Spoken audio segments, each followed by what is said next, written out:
Objectivity for actual human beings. Now here's the issue. I want to introduce it by means of a joke. The philosopher Simon Blackburn tells an anecdote about a forum at which representatives of the major religions were speaking. Quote, "First, the Buddhist talked of the ways to calm, the mastery of desire, the path of enlightenment. The panelists all said, 'Wow, terrific. If that works for you, that's great.'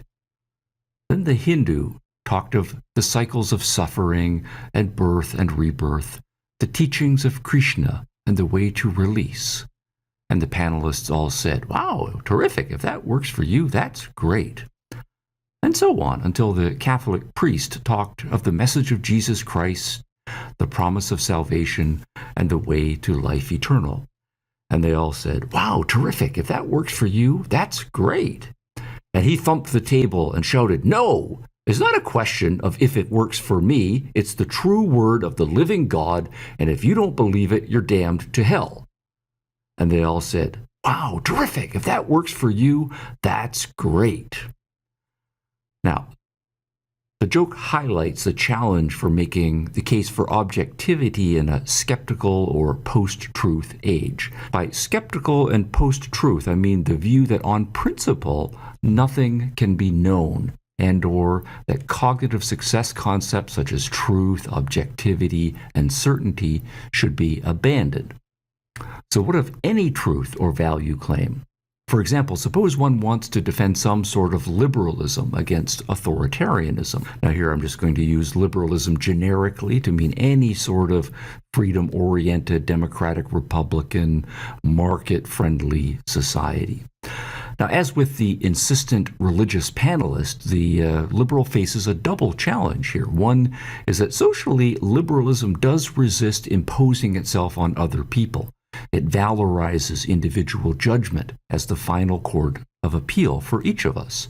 So it makes room within itself for the diversity of belief, and it urges tolerance. And both of those make for a temptation not to pass cognitive judgment upon other beliefs and even illiberal beliefs.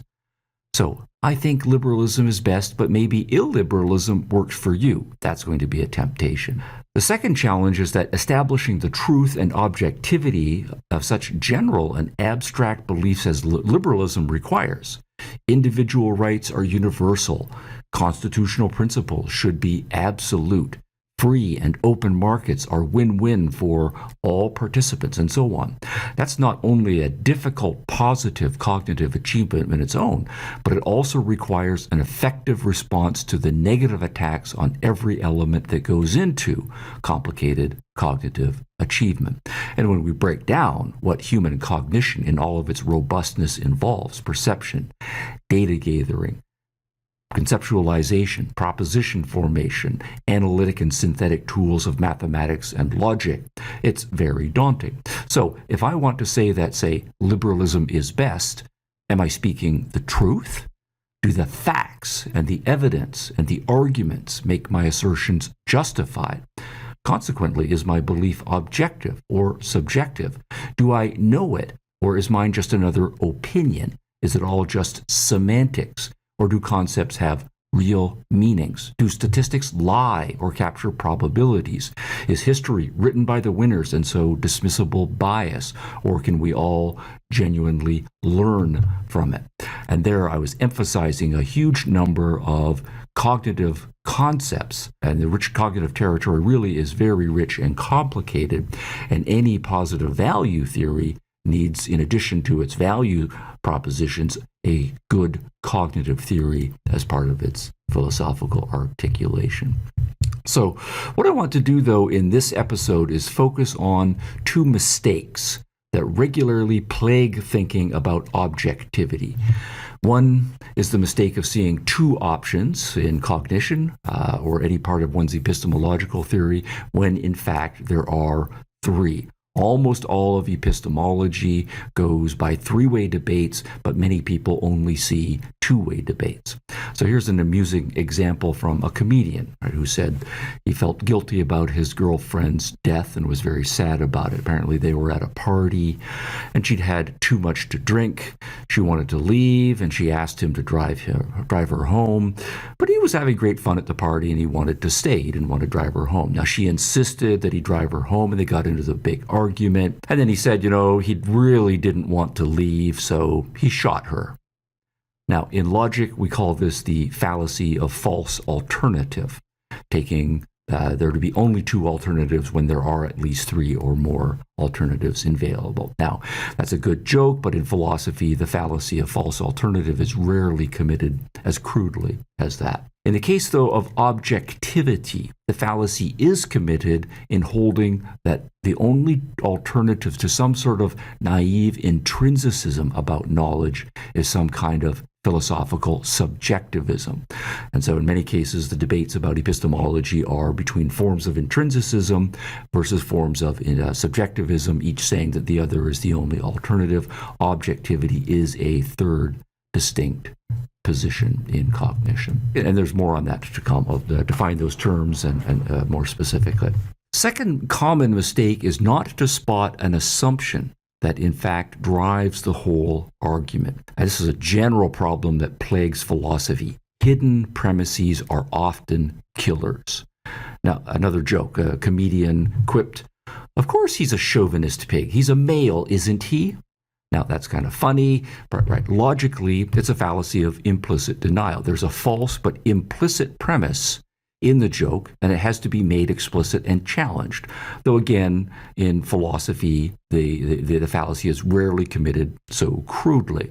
It is, though, committed in dozens of particular ways when discussing objectivity. And the common pattern here is to take a fact that's true about human beings, but it's a fact that gives rise to the need for humans to be objective and to strive for objectivity, but that fact is taken as making objectivity impossible. Now, just a teaser example here. For example, one reason that we humans need objectivity is that our cognitive processes, they're not automatic. We make choices about how to process information.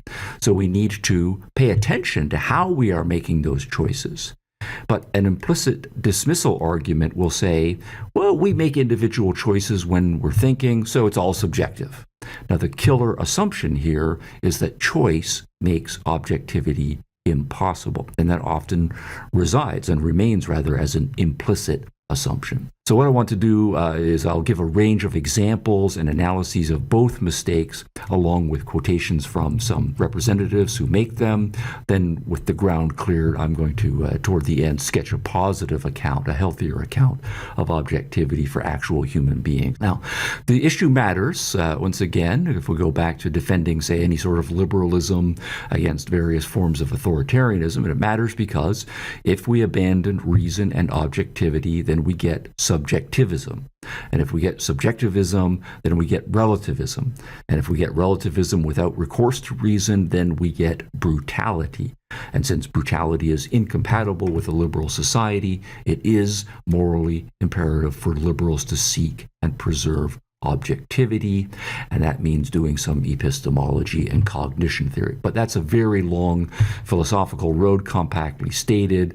Let's get to the two fundamental cognitive issues for now. So, starting over on the terms objects and subjects, or objective and subject. Now, part of the complication is that we use objective and subjective in two different but related ways.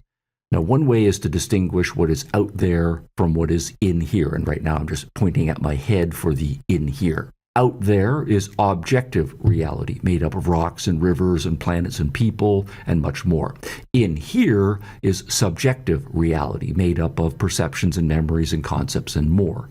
Now, in this usage, subjective is a metaphysical concept, denoting a certain type of being. Reality is made up of many objects, and some of those objects, are subjects. So when we speak of subjective in this sense, we're just meaning anything that goes on in these objects that are subjects, anything that's going on in us as subjects. The second way, though, that we use objective and subjective, though, is narrower. And it focuses on what subjects do during their cognitive activities. And here the issue is, put it in the form of a question, say, is the subject trying and hopefully succeeding at keeping his or her cognition in relation to objective reality by, say, attending to evidence and argument? If so, then the subject's cognitive process is objective. Or, by contrast, is the subject not attending to the evidence and argument, and perhaps actively ignoring evidence, sabotaging argument, letting emotions alone decide? Now, if so, the subject's process is subjective. Here, objective and subjective are used as epistemological concepts or evaluations of the subject's cognitive process. So, subjective has two meanings. In one meaning, the metaphysical one, it's merely to say that a subject is involved and that we're focusing on the subject. In the other meaning, the epistemological one, it's to say that the subject is out of relation cognitively to objective reality and is making itself primarily or solely determining of its content.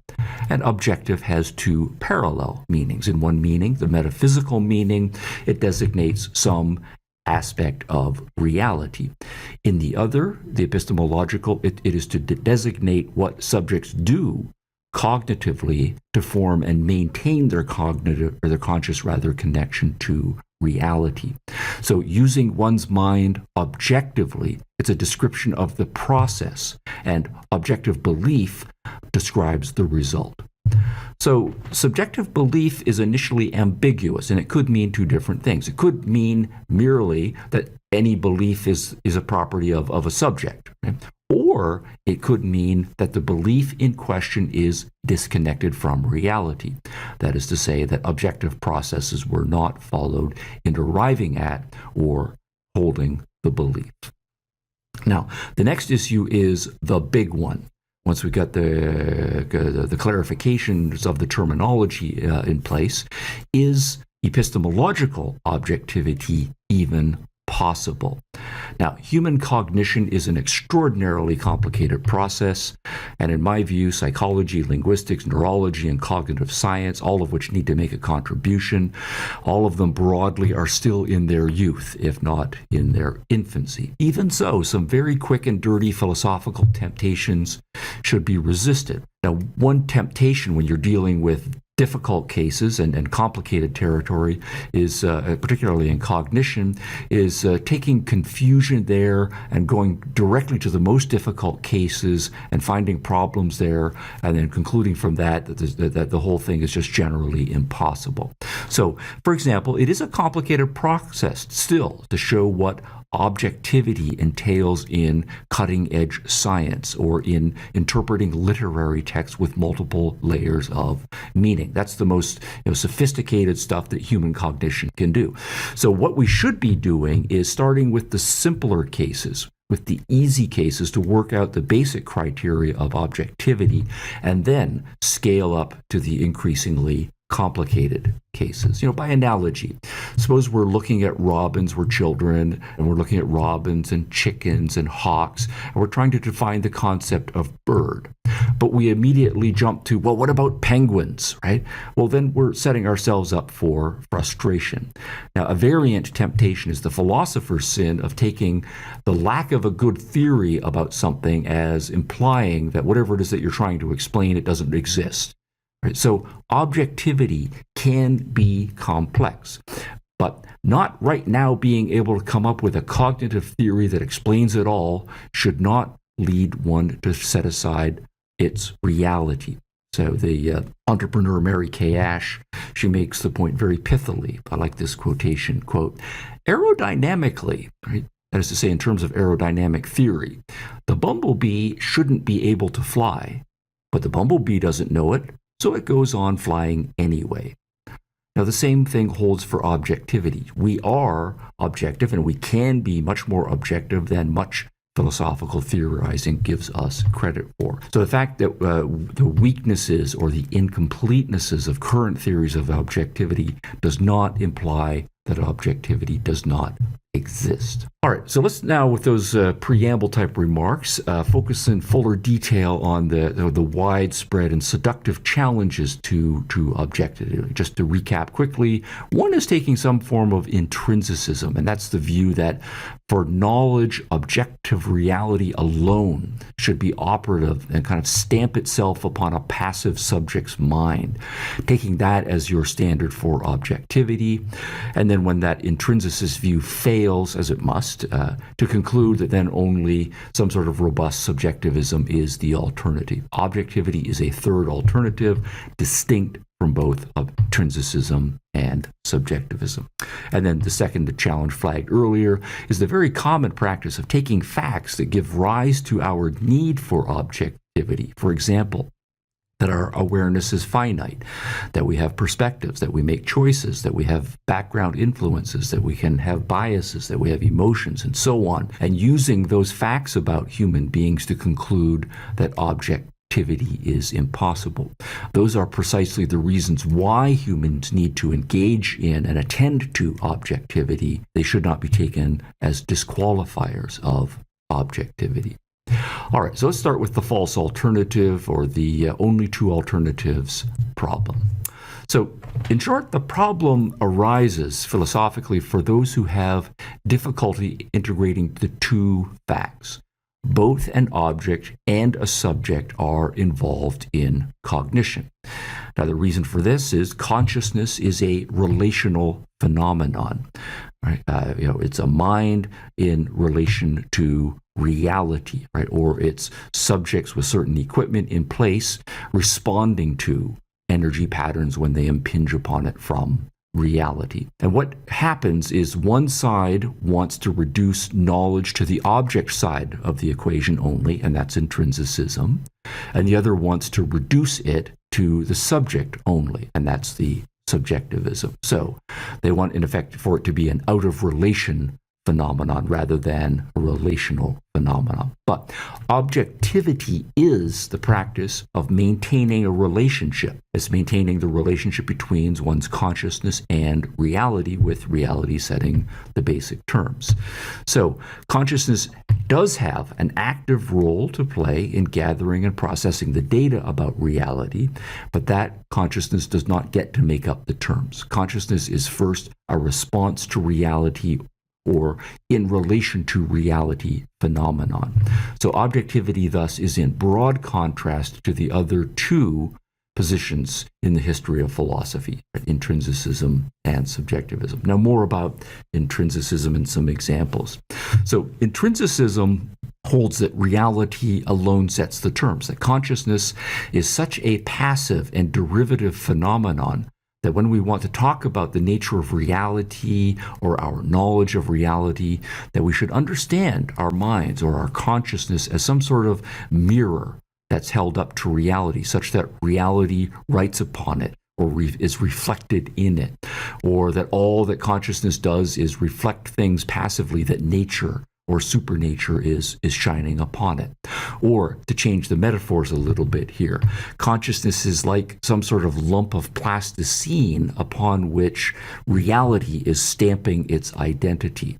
So, a standard interpretation of Plato, for example, with his perfect ideal forms in another dimension, there's a kind of passive mystical reception notion that gets built into this extreme form of Platonism that takes him to be a kind of intrinsicist, and that what knowledge is, it's a matter of one's mind passively receiving impressions from these perfect forms.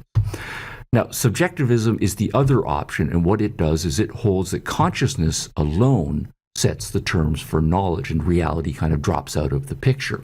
Now, this position sees that the subject's consciousness is an active processing phenomenon, but it sees that active processing as making reality's input diminished or just non-existent. Our minds are seen as adding or subtracting or altering the features of reality's data endpoint to the point as conscious beings, we can't even tell what's real from what's rather been subjectively made up or constructed or added. So what this subjectivism and intrinsicism does for us is give us a false alternative, in my view, but it's a hard alternative that philosophers have wrestled with. Either metaphysically, what we call reality is just a product of our subjective consciousness, that, whatever we have in our consciousness, from whatever that, we can't, from that personal conscious perspective, separate out what we've added from the subjective perspective to that, from what that comes from reality itself. And so the resulting phenomenon is just taken as subjective. So Friedrich Nietzsche here is another example, and he gives us a clear statement of both. This is a quote. The objective man, and just interspersed here by objective, in this case, he's using it as a form of intrinsicism. The objective man is indeed a mirror.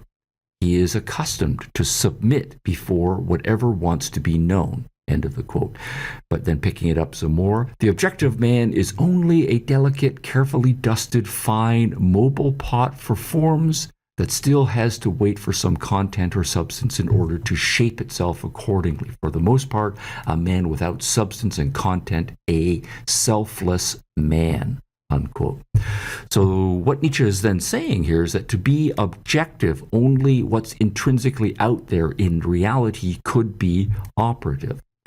But Nietzsche easily then goes on to point out that subjects are operative in cognition. So consequently, he swings to the opposite extremes and embraces a subject-alone subjectivism. Quote, genuine philosophers, however, are commanders and legislators. They say, thus it shall be. Their knowing is creating. Their creating is legislation. Their will to truth is will to power. So notice what Nietzsche is doing is setting up an alternative for us. Either we say consciousness or the subject or the self is like nothing. It's completely selfless. It's just this mirror. And objective knowledge would have to mean some sort of intrinsic stamping of reality onto that subjective or subject selfless non-entity type of thing. But that's not what the case is, so we have to go to the other option and say, well, what we call knowledge, that's just our legislation, right? And we're like legislators. We have the power. We can just make up whatever it is that we want, and then we just project that out in a will to power kind of fashion. And so that's the intrinsicism versus subjectivism alternative from Nietzsche. But objectivity, I'm arguing, means that neither reality alone nor subjects alone yield cognition. Reality sets the terms, but consciousness is active in gathering the data, manipulating the data in various ways in order to reach conclusions. And as long as that consciousness keeps its reality orientation, objectivity is possible. And that's precisely what objectivity is about. We can, of course, make many sorts of mistakes in processing the data. So the concepts and the criteria of truth and falsity become important, and concepts of justification and degrees of justification all need to be clarified. But if we use our conscious apparatus properly, we can learn how to do so such that objective knowledge is possible. Now, I want to use that as a relatively simple example, the example of grading student essays or grading student work to point out that it's not a duality between intrinsicism and subjectivity, but there's a tripartite distinction that goes on here. So the difference between objective grading and subjective grading, and there's three positions here. Typically, we'll find intrinsicist dispositions coming out in the following sorts of formulations. So suppose I'm the professor and I'm supposed to be reading and evaluating a student's work. If I'm an intrinsicist, then I'm going to believe that somehow the nature and the worth of the student's essay, it's all by itself going to impress itself upon my mind. So if really intrinsically it's a B+ paper, the B+ of the paper will be so obvious and just reveal itself to my mind. And the role of the professor really is just to register the B+ quality of the paper and to acknowledge it. So sometimes intrinsics will then contrast machine grading to human grading. And the idea here is that if you can take the human being out of it, and obviously a machine doesn't have consciousness, right, at least the machines that we're talking about now, right, well, setting aside the whole artificial intelligence debate for now, right, but by setting aside the human conscious processing of it and just having a machine doing the grading, then we're really going to get the intrinsic value of the student work. And then by contrast, we can talk about subjective grading, and there's a perfectly legitimate concept here. And, we may have experienced this, or some of us may have perpetrated this, and these are going to be cases where the grade that's assigned says more about what's going on in the professor's mind than the actual qualities of the student's paper. So in this case, rather than attending to the points that the essay is making, noticing how the argument is constructed or how the rhetoric flows or doesn't flow, the professor has in him, and on the subject side, has biases, preconceptions about the student, disagrees with the content of the paper, and so downgrades or maybe upgrades, but it's the grade then is upgraded or downgraded independently of its actual merits. So the hope of intrinsic grading is to take the professor's consciousness right out of the equation entirely, while the failure of subjective grading is to make only the mind of the professor decisive in determining the grade. Now, to draw this grading analogy for objectivity, right, the professor is a necessary part of the process in assigning a grade. But the professor is committed to evaluating the actual quality of the paper. Both reality and consciousness are involved. And objective grading is precisely the professor maintaining his or her consciousness's connection to the reality, so that the judgment of the grade judgment, fits the facts of the essay. So that then means he or she reads the essay carefully, attends to the points that are being made, assesses the arguments, evaluates the quality of the sources, and so forth. And the reality is that some essays make points that other papers do not make.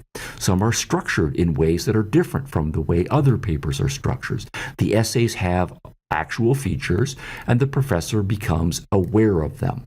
Objectivity in grading is an active process of professor's consciousness directed toward actually existing features embodied in the essay and yielding a judgment about the essay that acknowledges those features.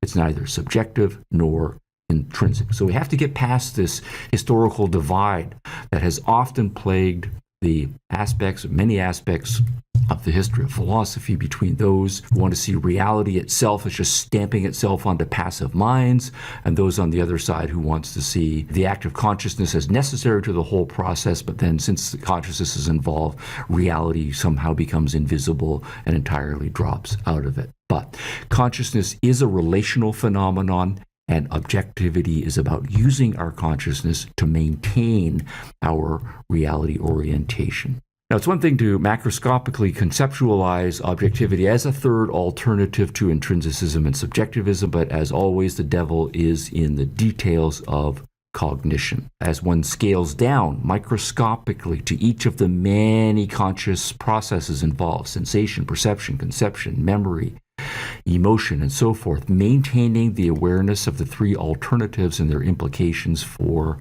cognition is an ongoing challenge for philosophers, cognitive scientists of all sorts. And then, of course, the challenge is highlighted by an additional problem, and this is the second problem that I now want us to turn to, and this is the implicit premise problem.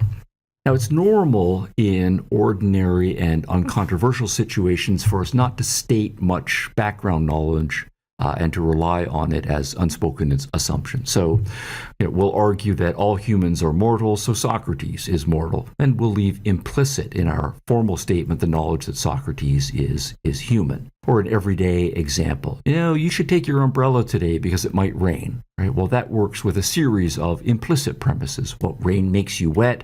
You don't want to get wet. Umbrellas prevent rain from making you wet, right? But you don't need to labor those points unless you are teaching a child, right? They can just be left implicit, and people will draw on them in their background knowledge. Now, implicit premises also work well as comedic devices, and many comedians are very clever at using implicit assumptions. Say the earlier joke I ran by you. Of course, he's a chauvinist pig. He's a male, isn't he? That quip. But it's kind of funny, right? But if you make the assumption explicit, right, then it is going to both kill the humor, but then it also reveals the false premise. So in this case, the explicitly given premise is he is male, and the explicit conclusion is he is a chauvinist pig. But the implicit premise is all males are chauvinist pigs, and that's false, but we implicitly will add it, and people are logically automated in their thinking that we don't need to belabor the point in order for them to get the joke. But obviously, if we want to deconstruct the joke, we would make it explicit and then ha ha ha, but you're relying on this obviously false premise. But as matters become more serious and more complicated, this logical technique of making explicit all implicit premises, that becomes invaluable in avoiding many errors that can follow from a mistaken assumption. It's difficult work, but it's essential to make hidden assumptions explicit and then ask, is that implicit assumption true? Now, what I want to do now is giving a bunch of examples of people, in many cases smart people, but making objectivity impossible by these implicit definition or using hidden assumptions that once teased are not so obvious, and even if they are arguable, nonetheless there are alternatives to them, and we're not going to make progress until they are made explicit. So what I'm going to do is just run through maybe about a dozen of these and point out a fact about human cognition that in my view enables or gives rise to the need for objectivity, but it's implicitly taken as the enemy of objectivity. So here's the first one. Human cognitive apparatus has structure. This is most common from Kantians and neo-Kantians. So here's a quote.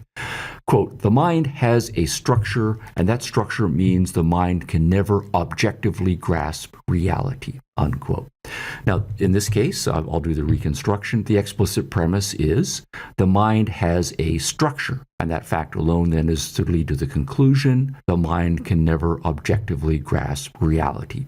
But the implicit premise here is only a structureless mind could objectively grasp reality. And that starts to sound weird once we make it explicit, but then the logic flows. I'll give it reconstructed now. Only a structureless mind could objectively grasp reality. But the mind has a structure. Therefore, the mind can never objectively grasp reality. Now, one way of seeing the falseness of this implicit premise here, or at least how the argument has to be challenged, right? Notice the grasp measure that was in here, right? We cannot grasp objectively reality because our minds have structure. Well, try a parallel observability. Suppose we were to argue a human hand has structure, and that structure means that the hand can never really grasp objects in reality. Well, the implicit instruction would be that only some sort of structureless hand would be able to truly grasp things. But that's absurd. Now, in both cases, the argument takes a fact, structure, that makes an action possible, grasping, but it turns the fact into the enemy of the action. All right, here's another variation. Human minds think in abstraction. And this is from clever entrepreneur Gabriel Scheer. Quote, "Rights are just abstractions, thoughts in people's head, so they cannot possibly be objective. You choose to respect the property of all other peaceful human beings, and so you say that we have property rights, but we don't actually have anything. It's just a policy in your mind," unquote. Now, the assumption that's not stated explicitly would be to be objective, rights would have to be concrete possessions not in your mind. Now, in this case, there's a cognitive need that human beings have. We have to identify and formulate in our minds conceptual principles upon which to act and to formulate them in abstract terms. That's what rights are all about. But this need that we have to formulate such abstract principles is assumed to disqualify such principles from being objective. Another example. Human beings use language. This is from economist Steve Horowitz. Quote, "I see it as a focus more on language than on concepts per se. The problem is we can't ever get behind language to some objective reality. So we must use conversion, conversation, and persuasion, rather, to understand the world. All right, I'm going to stop this there. Now, note that language here is conceptualized as something that's blocking us, that somehow we need to get behind it, but unfortunately we can't do that. So the explicit premise in this case is our minds use language. The implicit premise is only a languageless mind could get to objective reality. The conclusion, we can never get behind language to objective reality. So in this case, rather than seeing language as the tool our minds use in conceptual awareness, language is seen as a barrier, right, between our minds and reality, as something that we need to get behind, but just we can't get behind it. Another variation on this, human beings have social identities. This is from Connor Wood, who's talking about postmodernism. And he's talking about postmodernism's social subjectivity and its consequent rejection of objectivity. All strains of postmodern thought insist that knowledge is really a function of social identity and location, and that it's impossible to separate a speaker's point of view from her beliefs, unquote. So the assumption here is that in order to be objective, you would have to have no social identity. So the conclusion here is objective knowledge is not possible, and the premise that's given is human knowledge comes from a social identity, and the implicit premise that's doing a lot of work is objective knowledge would be possible only if one did not have a social identity. So flipping that around, the standard then would be objective knowledge is possible only to those who do not have a social identity. Then human beings, unfortunately, their knowledge comes from a social identity. Conclusion, therefore, objective knowledge is not possible. Fifth variation, we make selections. This is an intelligent graduate student in a media studies class making an argument that documentaries are not objective, for in any documentary, quote, whoever is choosing what they're putting in and what order they're putting everything. So you can't take away the human involvement from the process, unquote. Now notice the assumption. Only if there were no human involvement could there be objectivity. And this is a huge one. Right? Objectivity is a commitment and a method precisely of human beings. Yet in this argument, the mere facts of human beings doing something is taken to rule out objectivity. Only if there were no human selection involved, then there could be objectivity. But humans have to do some selecting, so objectivity is impossible. Human subjects make decisions is another variation. Here's a professor of education, Omer Milton, talking about grading. He is saying in grading, quote, cease using the term objective. Multiple choice questions are not objective. These questions do not come from thin air, especially those in manuals accompanying test books. A person decides to question this rather than that, then writes. Those are subjective processes. The term objective misleads both students and the public. Correct students when they use objective, unquote. So the explicit premise here is questions do not come from thin air.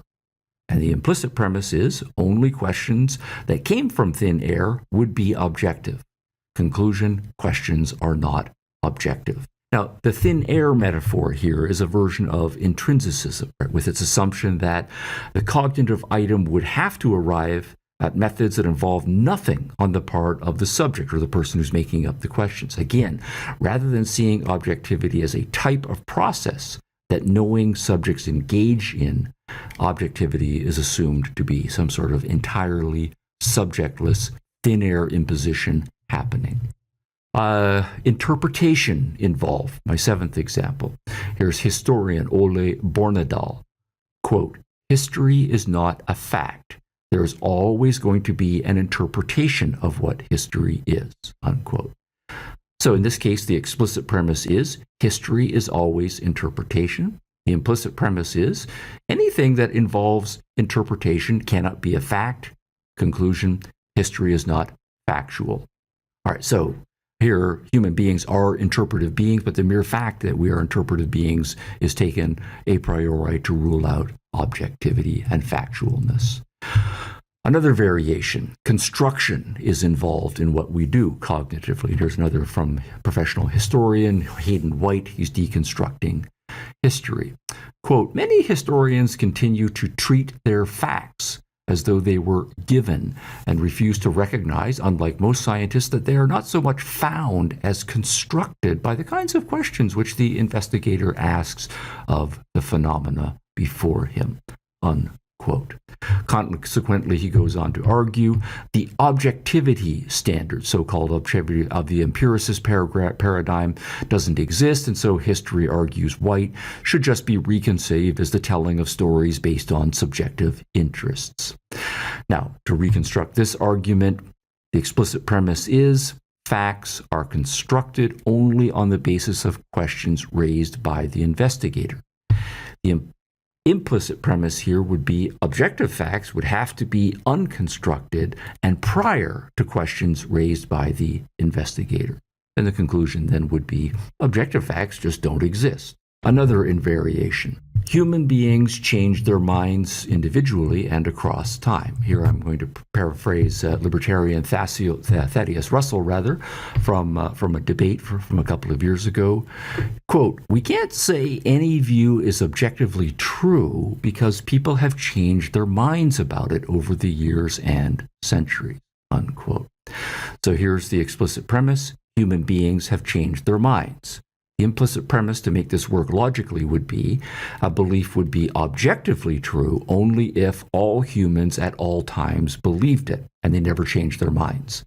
The conclusion then is no belief is objectively true. Now, in this case, rather than seeing objectivity as a self-correcting process that we must engage in individually and socially, and that acknowledging errors despite best past efforts is part of being objective, the fact of cognitive change is taken as ruling out objectivity entirely. 10th variation, we use conceptual schemes. Here's a philosopher in a more sophisticated form. Quote, this is D.W. Hamlin. We can raise the question of what is objective or otherwise only within the conceptual scheme that we have, given our form of life, since to ask whether something is objective is to ask whether it is objective as a such and such. To have classified something as a such and such is already to have invoked and applied a set of concepts. We cannot get outside these concepts altogether to raise questions about objectivity independent of them. Consequently, there are no standards of objectivity, but all is subjective or a matter of human convention, unquote. Now, to essentialize this, the explicit premise, there's two of them, then there's one implicit premise, and then we get the conclusion. Explicit premise, the human form of life uses classifications that invoke a set of concepts. Another explicit premise, human beings cannot get outside of these concepts to independent objectivity.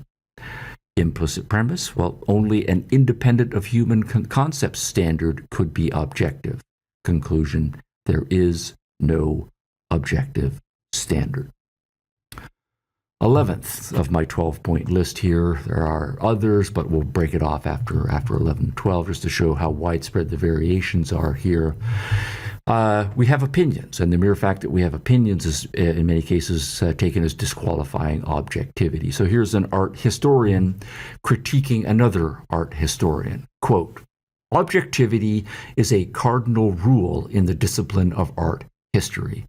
Mr. Johnson's book, by contrast, abounds in strong opinions, unquote. Now, the assumption there is opinions cannot be objective.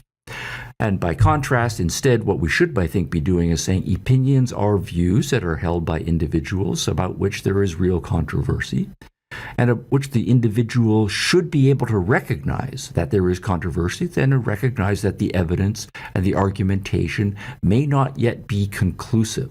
So what we are doing is making an objective assessment of the partial state of knowledge. That's when we are in the opinion stage, and that the partial and or contested state of knowledge is removed from the realm of objectivity by this particular opinion. We should be objective about our assessing how much knowledge or how much opinion and how much evidence we have in a particular situation, and recognizing that something is an opinion that you are leaning toward is an objective self-assessment. 12th and final, and a little more complicated one. This comes from economist Jeffrey Sachs. Quote, "If psychology has any core premise, it is that we do not observe or make sense of the world unmediated. Our brains get in the way for both good and for ill." I'm going to pause there just to emphasize that phrase. Our brains get in the way of observing the world. Now, picking up the quotation again, "Our biases, habits, and biologies shape what we're willing to say, do, or believe," unquote. Now, let's reconstruct this to draw out the full argument. We have something like this. Here's an explicit premise. Humans have brains. Another explicit premise. A brain has biologies, habits, and biases. Now we get to the implicit premises. Well, only a brainless being could have an unmediated observation. And then we get the intermediate conclusion. Humans cannot observe the world unmediated.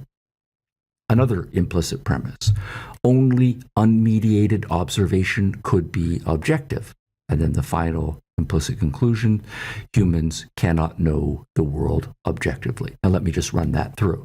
Human beings have brains have biologies, habits, and biases, but only a brainless being could have unmediated observations. Therefore, humans cannot observe the world unmediated, but only unmediated observation could be objective. Therefore, human beings cannot know the world objectively. Now, in this case, rather than seeing brains as a human being's means of observing and making sense of the world, brains get in the way of doing so. If only we didn't have a brain, then maybe we could access reality unmediated.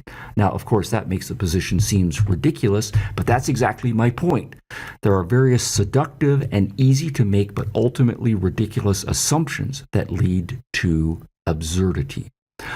Now, there are lots of variations of the same general pattern. I'm not going to read through more examples, but sometimes people will argue humans have values, so they can't be objective. Well, then the assumption is that only a non-valuing being could be objective. Or human beings have a limited awareness, so they're unobjective. Well, then the assumption is only a being with unlimited awareness could be objective. Or human beings view the world from a perspective, so they're necessarily subjective. Well, then the assumption is that only a perspectiveless being, or one with a view from nowhere, as it's sometimes called, could be objective. Or human cognition is bounded, therefore cognition is subjective. Well, then the assumption is only unbounded cognition is or could be objective. Or, as a human being, I see the reality I see, therefore I don't see reality objectively. Well, then the assumption is only cognition not involving an I could see reality objectively. Human beings are emotional creations and so not objective. Well, there the assumption is only emotionless beings can be objective. Now, that's a huge list of variations on the same theme, but if we put all of them together, what we have is this kind of a priori, almost always implicit assumption of what objectivity would have to be if it were to exist. And so try to imagine the kind of being that we were talking about if we take all of those implicit assumptions and put them together. Objectivity would be possible for a being that has no values, has unbounded, unlimited awareness, is in some sense beyond perspectives, has no opinions, uses no language, uses no abstractions, has no conceptual schemes, does not make choices or engage in selectivity or construct anything. It would have to have a brain or a mind with no structure. It would have to never interpret. It has to never change its mind. It can't have an I. It can't have any emotions, and it can't have any social identity. Now, here's the big questions I have. Why on earth would we assume that this is what objectivity would require? From where or from whence was such a conception ever derived that this is what objectivity would have to be? Why set a standard for objectivity that is obviously impossible for human beings to achieve? That set of implicit premises, individually and collectively, they just simply set human beings up for failure at the outset, as well as for one of the great dualities that has plagued the history of ideas. If, in our pursuit of objectivity, we're supposed to conceive of a being that is beyond perspectives, has unlimited awareness, never needs to change its mind, and so on, then clearly we're talking about a godlike being. And the thrust of the above analysis is that only a godlike being could have objective knowledge, never human. Now, then, of course, we get into one of the great false alternatives of the history, right? The religiously minded then say, well, yes, exactly, we humans are inadequate, and we must rely upon a godlike being to dispense knowledge to us. And then, by contrast, the skeptically minded people say, well, no gods exist, and we're only human, so no knowledge exists. But both of them are accepting the same standard for what would count as objectivity, even though that standard from the get-go assumes objectivity into impossibility. Now, that's precisely, I think, the assumption that should be rejected and replaced with a new standard, what I think of as objectivity for actual human beings. Rather than setting an impossible standard and then dismissing humans as contenders, we should start with human beings as they are and discover how their cognitive capacities work and why objectivity arises as a need for them to strive for. So, objectivity for actual human beings. Now, we do have lots of knowledge. We don't yet necessarily have a good full theory of knowledge worked out. We have bits and pieces, we have some strong elements worked out, but we are in the early stages and we are still learning. But we should not let the lack of a good theory deny the existence of what the theory should be explaining. Now, for example, suppose that I know that Smathers killed Biff, and you come along and you ask me, well, how do I know this? And I say, well, I saw him do it with my own eyes. But you've read some philosophy books, and you point out to me that eyes can be subject to illusion and hallucinations. And how do I know that I wasn't experiencing an illusion at the time? And in that moment, I don't have really good response to the issue of perceptual illusion. Should I then conclude that I don't know that Smathers killed Biff, that I can never know this? Well, I have a justification for my belief, but what I don't have is a justification for my justification. Now, while such philosophical skepticism is very old and cognitive science is a young discipline, we should take the skeptical arguments only as a set of challenges to be met in developing a positive account of cognition. The positive account of objectivity should begin by observing actual human beings and asking what gives rise to the need for objectivity. And here's my answer to that. A primary reason is that human cognitive processing is not automatic, and it can go awry. So it's the non-automatic nature of it. Consequently, as a result of that, what we as human beings need to do is attend to our cognitive processes and commit to certain procedures. So a useful contrast to cognition is to another human need, digestion, right? We need to take food in and digest it. But digestive processing sorts the nutritious from useless and dangerous stuff. Cognitive processing, by analogy, sorts the informative from useless and false stuff. But while digesting is unlearned and automated, cognition is learned and volitional. Objective processes are what each human being needs to learn and process in order to sort the informative from the useless and the false. So all of the other facts cited above about human cognition also give rise to the need for objectivity. Human beings have cognitive faculties with limitations. That's absolutely true. One sees within a color and distance range and from an angle. It's also true that one can hold in one's mind only a limited number of items at a time. and so on.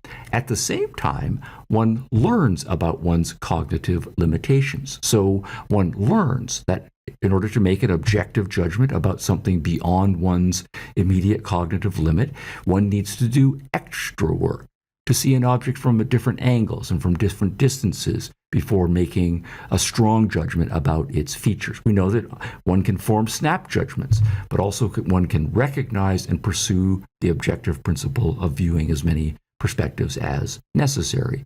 And so objectivity then, yes, we can be hasty judgers, but also part of our objectivity is learning that we are kinds of beings who can do that and then formulate cognitive policies to avoid and stop doing that. Same thing we can say about another human issue. Human beings have intellectual commitments, and those commitments can lead one to ignore new data, to ignore counter arguments. At the same time, one can learn that new data and arguments can bear upon one's existing beliefs. And so one can learn to commit to being open to new data and arguments. And that's precisely part of what objectivity is all about. One learns about one's cognitive limitations. One learns about one's intellectual commitments. So just as, for example, in the case of the professor can very well believe that what the student is arguing in a particular essay is false, but nonetheless, can choose to see that the student has researched the essay, has marshaled some facts, has put the facts, structured them into an argument that's worthy of a high grade. Objectivity's open-mindedness when appropriate. It takes effort, but it certainly is possible to human beings.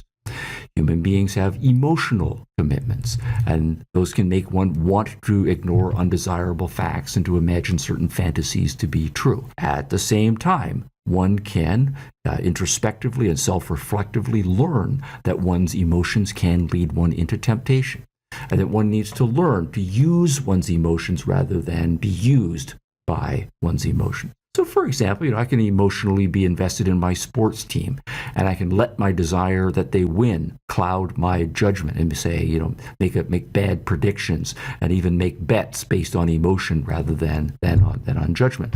But at the same time, it is possible, even as a highly emotional being, to put my emotions in abeyance and to objectively assess the rival team. And I can say, I really want my team to win, but I can see objectively that the rival team seems to be stronger, seems to be a better team, and on the basis of that, even though I want my team to win, actually bet that the other team will win. I can be in love, and I can be blind to the faults of my paramour, but I can also learn that love has that effect on people and on me, and I can correct for it by learning certain habits of objectivity, of explicitly looking for red flags, for asking for my friends and other people who know the person to give me some information and to take their perspectives seriously. And if those red flags appear, and if I do get countervailing data about the person, people who have different opinions about the person's character and so forth, by paying attention to them, by choosing to assess them, and then perhaps sadly choosing to break up with that person. It's also possible for human beings to make mistakes, and no commitment to objectivity should ever involve saying that human beings have to be infallible. We are beings that make mistakes, and we do know that the more complicated stuff we're doing, the more entrepreneurial stuff that we're doing, the more ambitious we are in our lives, the more mistakes we are going to make. So yes, we can make mistakes, but at the same time, we can learn what our mistakes are, what processes led to them, and then we can change our cognitive processes so as not to make those same kinds of intellectual mistakes again. Objectivity is not about infallibility. Objectivity is precisely about making a self-correcting commitment. So, Complex situations. Humans, another variation on this. Human beings can very well select elements and put them together in different ways. Yes, we know this. At the same time, we can recognize that we have selection options. The first way we try to put pieces together is not necessarily the best way to put them together. Hence, we can learn that we need to devise tests for which package selections are actually better. This is one of the values when we're kids of doing jigsaw puzzles. We know that jigsaw puzzle pieces can often be put together in different ways, and you often have many options about where to start. But there's a reality there. The picture on the front of the box is setting the standard, and objectivity includes precisely trial and error selection and testing process of assembling the pieces in different ways, and finally finding the one that matches the cover picture, and so on.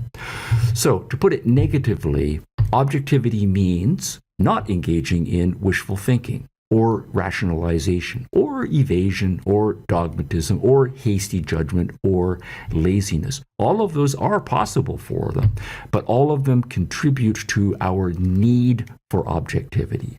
It's precisely for us to learn of those negative possibilities and how to avoid them. Objectivity is both a commitment to reality connection processes, and it is a realistic goal to achieve. Just as digestion can fail, but it can also succeed. Cognition can fail, or it can succeed. The difference is that our stomachs and intestines do what they do automatically, and so we don't need a concept for objective digestion. It just happens. By contrast, cognition is a result of learning and commitment, and it is precisely because of that we need to have a concept and identify explicitly what objective processes are. Just one more final concluding remark about epistemology and cognition theory in general. All of this about objectivity. Objectivity is not a guarantee of success, and objectivity is one success concept only, along with knowledge, truth, and certainty. And each of those concepts does valuable work in picking out a different aspect of cognition. So being objective is necessary for knowledge, truth, and certainty, but objective individuals can remain ignorant about many things. Objective individuals can make mistakes.